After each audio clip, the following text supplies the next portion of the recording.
Hello and welcome to part 21 of installing a Linux system. This will probably be the last part of the installation. We'll then move on to actually installing software for the programming environment after this one. So this one is tweaks. These are little things that you can do to help your Linux system, and I strongly recommend doing a number of these. Okay, first of all, if you notice here, I have a red X on my updates. Okay, and it says that I've got a problem with the mirror. Now this was because of the update of my the recommended packages update. So I'm going to click refresh and let's just try this. Okay, it should check it and update it. If this doesn't work, then I'm going to have to do an update in terminal. I may also have to, okay, what I'm going to have to do is reinstall the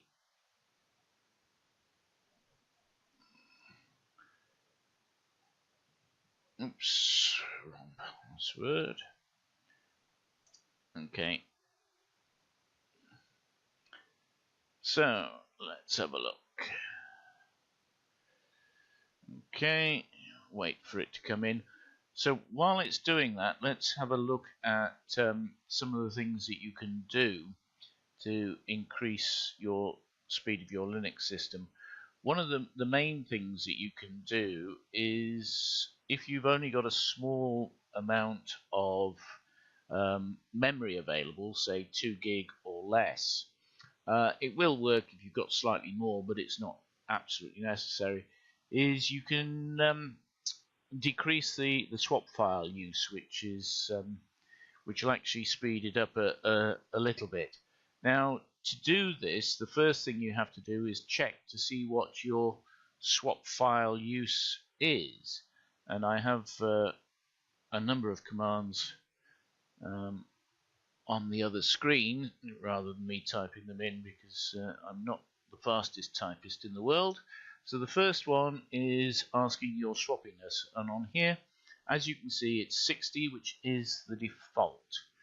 Okay, we now need to change the swappiness. Okay, so put in this, this command, and last for my password. Now gksudo is for a Windows version, so we will actually get a different editor showing.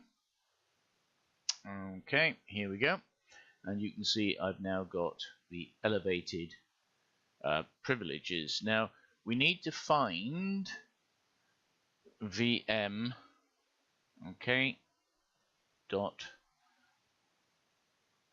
let's just put that in and just find the next. No matches found. Okay, right, let's see if we can find it manually. So we're looking for vm swappiness. Nope. Okay, so this doesn't exist. I can't see it in my list here. So come down to the bottom, create a new line, put a hash, which is the comment symbol, and just type in decrease. If I can spell decrease, I should be able. Swap usage to a more reasonable level.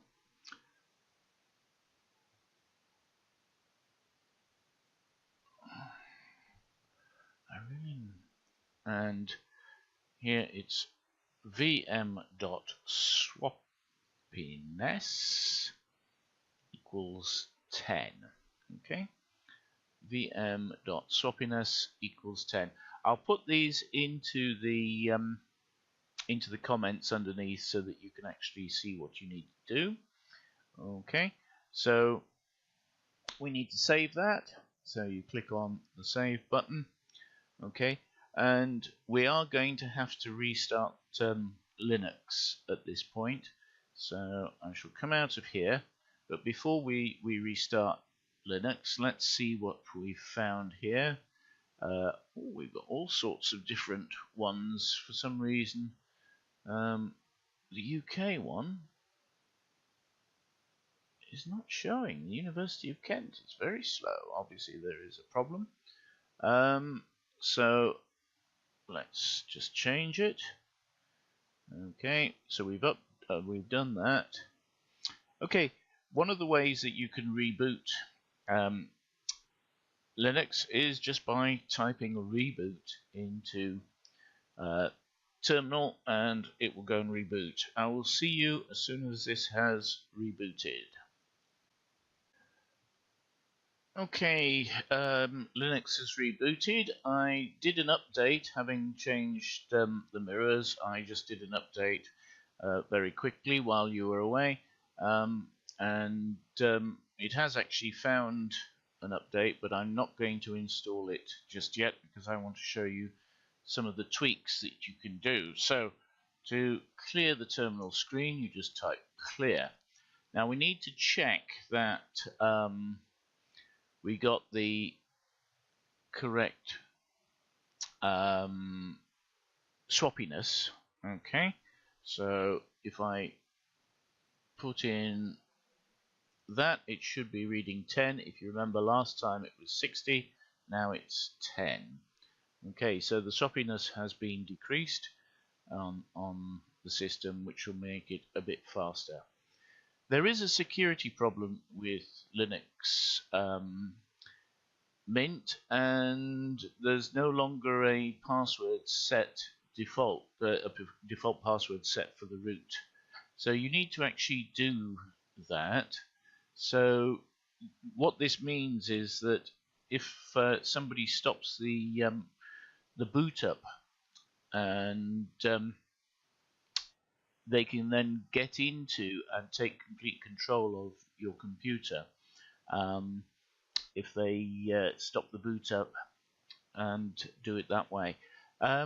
So in terminal, you need to put in sudo passwd, okay, and then put in your password, okay.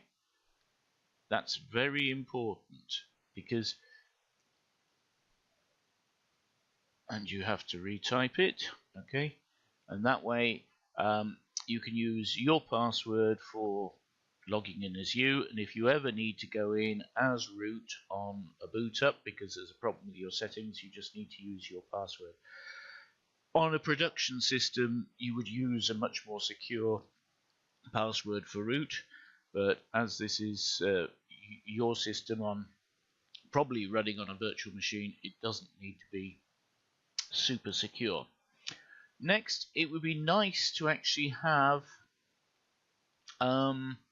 some fonts like the Microsoft fonts, okay, things like this. So let's have a look at installing some useful fonts, okay. One of the first ones to do is, sorry, I'm on the wrong page. Right, okay, fonts. So here we go, paste. Okay, and we can enter, and we get some new fonts. Okay, this will take a moment. The next thing you can do is you can actually install the Microsoft fonts so that you've got the same set of fonts that most people will use. And to do that, come into the menu, and you just want Software Manager. Okay, and wait for a moment. My computer is running very slow today for some reason. I'm not too sure why. Especially the software manager. So let's just see what happens. Here we go.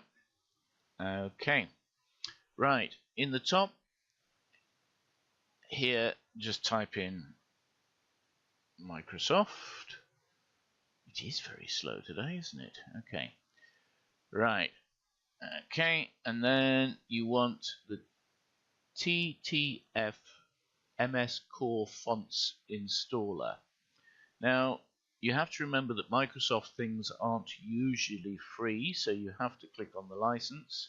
Okay, so I would recommend you do this because you're going to get the standard fonts like Arial and Verdana and Webdings and things like this, and Comic Sans, which is very popular.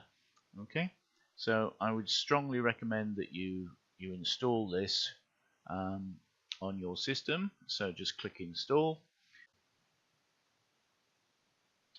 Okay, so that took a few minutes to install, and as you can see, it's now installed, as it now says remove. So we have a long list of the fonts that are available for us here. Okay, next, there is a security problem which you can get over, or there are a couple of security problems. And one of the things to do is that mono is installed. Now, mono is a bit of a security risk because it's an implementation of .NET, the Microsoft .NET system. This and Wine are both a bit of a problem with security. So what I recommend is we remove mono. We also remove Orca unless you have a visually handicapped. If you are visually handicapped, do not remove Orca. Okay, and some of the Windows Wi-Fi drivers are a bit, how can I say, not very good. So let's remove all of these in one go.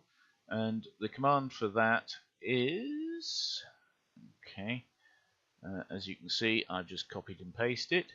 Okay, so I shall press enter, and this will take a moment while it does it.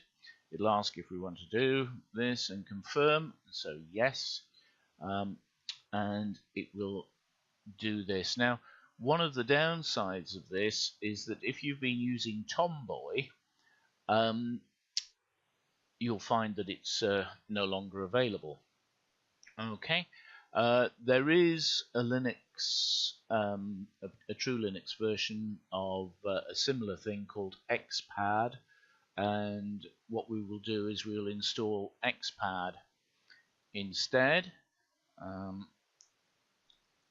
of that. So this will take a moment because we're deleting quite a lot of things, so it will take a moment to do all of this.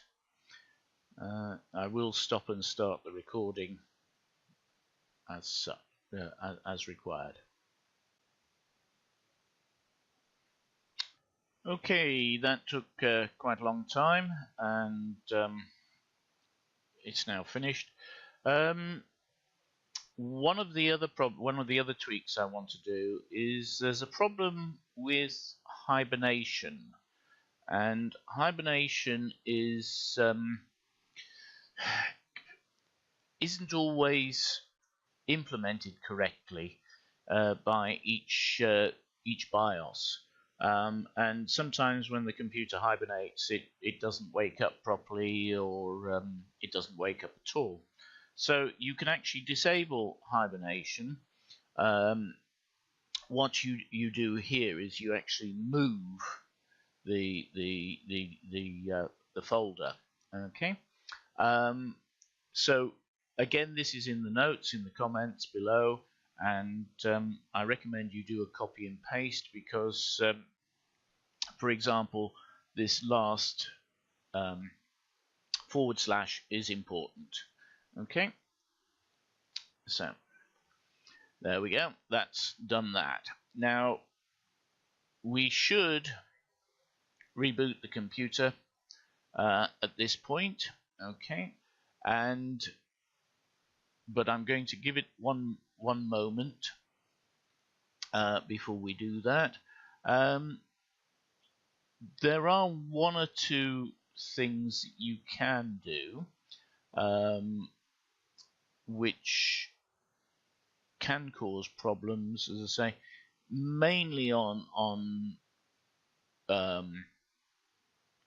laptops. I will give some pointers to some websites that will help you with this in the comments below as well. Okay, finally, I think we shall do a reboot. I will see you, as I say, this will probably be the last of the installing a Linux system, and from now on we'll be going into installing a programming and setting up a programming environment. So you'll be able to find the continuation of this series under setting up and configuring a programming environment. So thank you very much for watching this part, and I'll see you in a few minutes, probably. Oops, if I can spell. With the new series in setting up the programming environment. My name's John. Thank you very much.